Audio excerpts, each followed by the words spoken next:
am delighted to be speaking with Dr. Paula Skye Tallman, who was recently featured on September 1st at C2S2 Speakeasy at the Geek Bar, where she talked about why being poor can make you sick. Dr. Tallman is a biological anthropologist. She is currently a researcher in the Science Action Center at the Field Museum of Natural History right here in Chicago. Thank you so much for talking to me.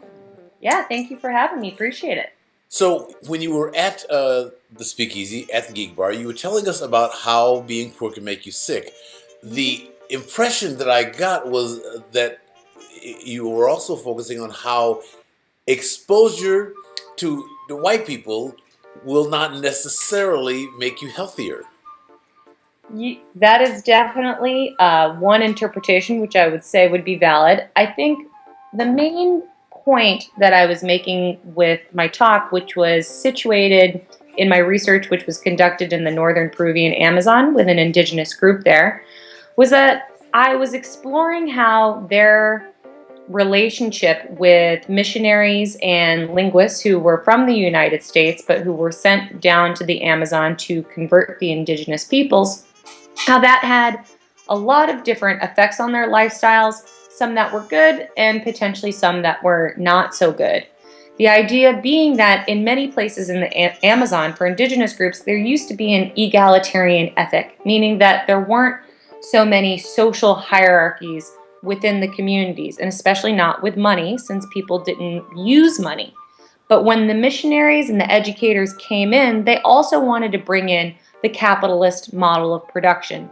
And so they promoted market integration among these people, which led to the development of socioeconomic status hierarchies, which I think creates greater inequalities in health. So what kind of economy was going on in the groups you studied in Peru before the missionaries? Absolutely. If you want to think about what a day in the life of an Awahun or an indigenous Amazonian community member was pre-market integration, it was really based around the men going into the forest and hunting monkeys or tapir or whatever the local animals are. Also the men doing fishing, and then the women would have small gardens that were close to their homes, and they would cultivate things like yucca and plantains, which they still do.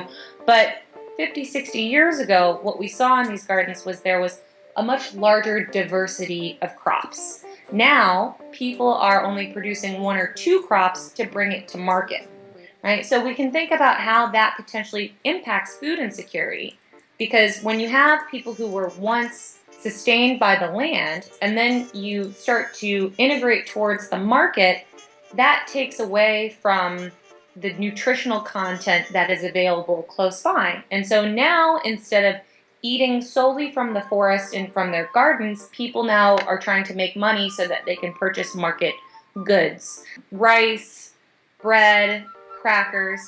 And in addition to that, the government is now supplementing the children in the schools with market foods. And so we're seeing a bit of a nutrition transition happening in these communities where people, what we know previously, were fairly healthy, high levels of musculature, and now we're actually seeing people becoming obese, and what we predict we will see in the future are higher levels of diabetes and cardiovascular disease.